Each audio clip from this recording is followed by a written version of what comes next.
찬송가 321장 찬양하심으로 6월 5일 금요일 새벽 예배를 시작하겠습니다.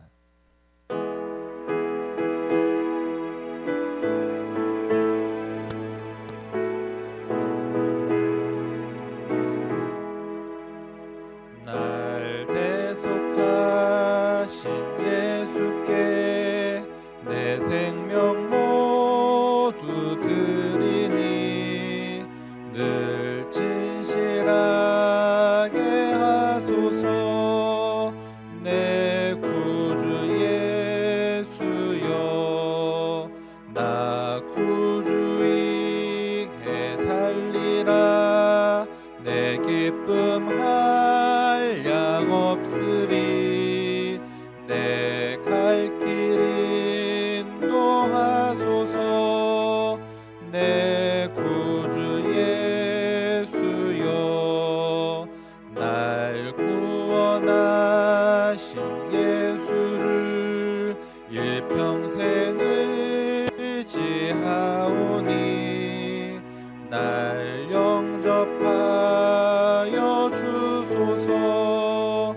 내 구주 예수여, 나 구주이해 살리라.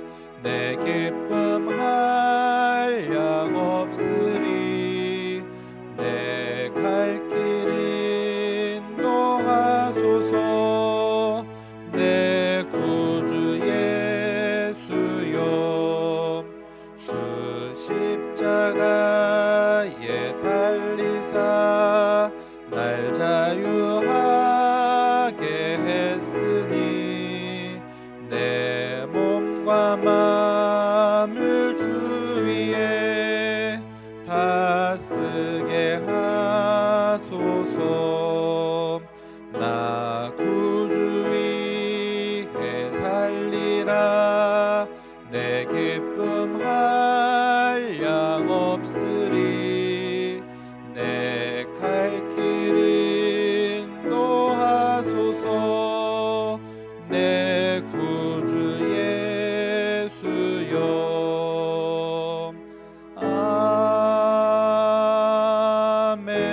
아멘. 사도신경으로 신앙을 고백합니다. 전능하사 천지를 만드신 하나님 아버지를 내가 믿사오며 그 외아들 우리 주 예수 그리스도를 믿사오니 이는 성령으로 잉태하사 동정녀 마리아에게 나시고 본디오 빌라도에게 고난을 받으사 십자가에 못 박혀 죽으시고 장사한 지 사흘 만에 죽은 자 가운데서 다시 살아나시며 하늘에 오르사 전능하신 하나님 우편에 앉아 계시다가 저리로서 산자와 죽은 자를 심판하러 오시리라. 성령을 믿사오며 거룩한 공회와 성도가 서로 교통하는 것과 죄를 사하여 주시는 것과 몸이 다시 사는 것과 영원히 사는 것을 믿사옵나이다. 아멘. 사랑과 은혜가 풍성하신 하나님, 오늘도 하나님을 향한 사랑과 믿음만을 가지고 하루의 첫 시간을 하나님 앞에 온전히 바칩니다. 어제의 잘못과 실수는 용서하여 주시고 오늘은 어제의 실수를 반복하지 않도록 하나님의 지혜로 가르쳐 주옵소서. 오늘도 갈급한 심령으로 이 자리에 나왔습니다. 저희들의 간절한 기도에 응답해 주옵소서. 닫혔던 입술과 마음을 활짝 열어주시고 우리의 가정과 자녀와 교회와 나라를 위한 모든 기도에 응답하여 주옵소서. 하나님만이 해결하실 수 있사오니 우리의 간절한 기도에 응답하여 주옵소서. 하나님만이 우리 인생의 길이 되심을 고백합니다. 하나님께서 주시는 능력과 지혜를 가지고 오늘 하루를 살아가게 하시고 어디서든 빛나며 어디서든 존귀함을 받는 하나님의 자녀가 되게 하옵소서. 예수님의 이름으로 기도드렸습니다. 아멘. 오늘 우리에게 주신 하나님의 말씀은 신명기 28장 15절부터 20절까지의 말씀입니다. 신명기 28장 15절부터 20절까지의 말씀입니다. 내가 만일 내 하나님 여호와의 말씀을 순종하지 아니하여 내가 오늘 내게 명령하는 그의 모든 명령과 규례를 지켜 행하지 아니하면 이 모든 저주가 내게 임하며 내게 이를 것이니 네가 성읍에서도 저주를 받으며 들에서도 저주를 받을 것이요 또 내 광주리와 떡 반죽 그릇이 저주를 받을 것이요 내 몸의 소생과 내 토지의 소산과 내 소와 양의 새끼가 저주를 받을 것이며 네가 들어와도 저주를 받고 나가도 저주를 받으리라. 네가 악을 행하여 그를 잊음으로 내 손으로 하는 모든 일에 여호와께서 저주와 혼란과 책망을 내리사 망하며 속히 파멸하게 하실 것이며. 아멘. 28장 1절부터 14절까지는 순종에 따른 개인적이고 민족적인 차원의 복을 이야기하였다면 오늘 15절부터 그 이하는 불순종에 따른 개인적이고 민족적인 저주에 대해 이야기하고 있습니다. 16절부터 19절까지가 개인적인 저주에 관한 것이라면 20절 이하로는 민족적인 저주에 관한 내용입니다. 불순종에 따른 저주가 순종에 대한 축복보다 훨씬 더 많이 기록되어 있습니다. 이것은 하나님께서 무서운 분이시기 때문에 축복보다 저주를 더 많이 하신 것은 아닙니다. 이것은 역설적이게도 하나님의 사랑을 나타내는 것입니다. 불순종에 대한 비참한 결과를 자세하게 알려줌으로써 인간들에게 불순종하지 못하도록 하기 위한 하나님의 방법이었습니다.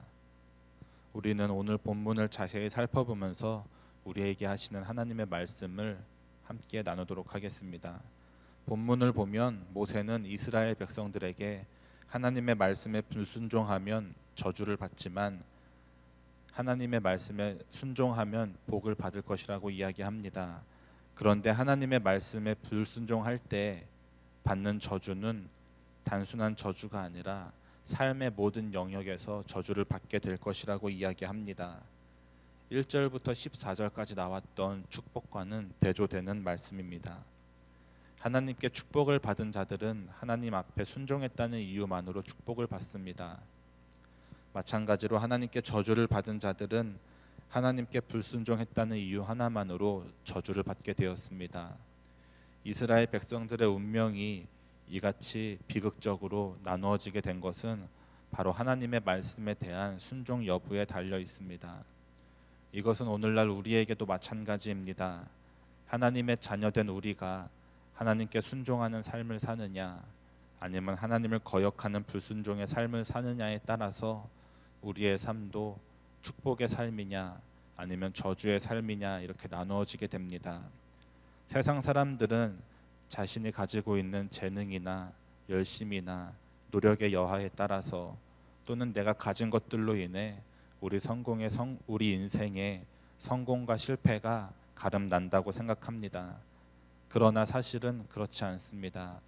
내가 가진 것이 아무리 많고 아무리 많은 재능과 열심과 물질이 있다 하더라도 인간의 생사화복을 주관하시는 하나님께서 우리의 삶을 축복해 주시지 않으시면 우리의 삶은 결코 행복해질 수 없습니다.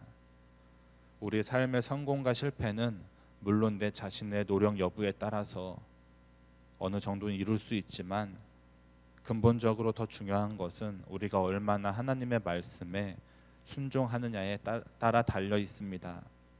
따라서 우리는 하나님의 말씀을 순종하는 자들이 되어야 합니다. 내 자신을 의지하고 신뢰하는 교만함이 아니라 항상 하나님 앞에 겸손한 순종의 사람이 되어야 합니다.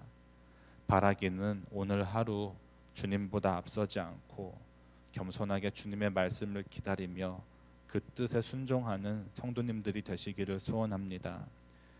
또 20절을 보면 내가 악을 행하여 그를 잊음으로 내 손으로 하는 모든 일에 여호와께서 저주와 혼란과 책망을 내리사 망하며 속히 파멸하게 하실 것이라 라고 기록되어 있습니다. 하나님께서 이스라엘 백성들에게 저주와 혼란과 책망을 내리시며 파멸하게 하시는 이유는 이스라엘 백성들이 악을 행하여 하나님을 잊었기 때문입니다. 악을 행하여 하나님을 잊었다는 것을 원문으로 살펴보면 사실은 하나님을 잊었기 때문에 악을 행하였다는 뜻입니다. 하나님의 백성이 죄를 짓고 악을 행하는 것은 바로 하나님을 잊어버렸기 때문입니다. 하나님을 잊지 않는 자들은 결코 하나님 앞에 악을 행할 수가 없습니다. 하나님께서는 지금도 살아계시며 공의로우시며 선과 악을 신상필벌하시는 분임을 잊지 않는다면 어떻게 감히 하나님 앞에서 악을 행할 수 있겠습니까? 그것은 절대 있을 수 없는 일입니다. 우리가 악을 행하고 죄를 짓는 것은 하나님을 잊어버리기 때문입니다. 그래서 오늘 본문에서는 이스라엘 백성들이 하나님을 떠나 악을 행하는 것은 하나님을 잊었기 때문이라고 이야기하고 있습니다. 그리고 하나님은 하나님을 잊은 자들을 파멸하게 하실 것이라고 경고하셨습니다. 그럼 이스라엘 백성들은 왜 하나님을 잊어버리게 되었을까요? 하나님을 잊어버리고 하나님께 순종하지 못한 이유는 바로 교만 때문입니다.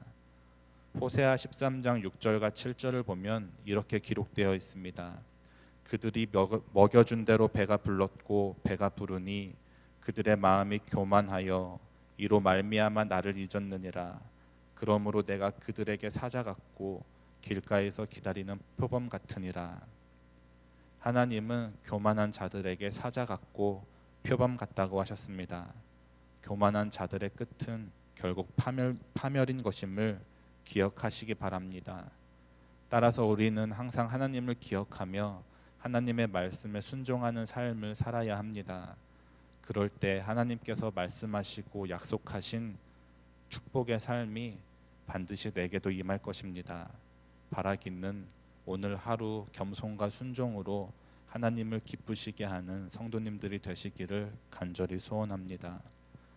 찬송가 321장 1절 찬양하시고 함께 기도하시겠습니다.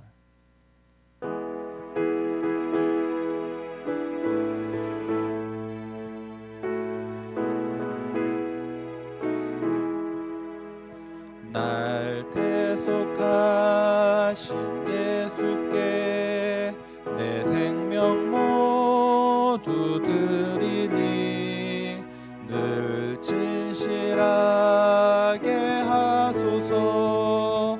내 구주 예수여, 나 구주 위해 살리라. 내 기쁨 한량 없으리. 내 갈 길 인도하소서. 내 구주 예수여. 우리 거룩하신 주의 이름 3번 부르짖고 함께 기도합니다. 주여, 주여, 주여.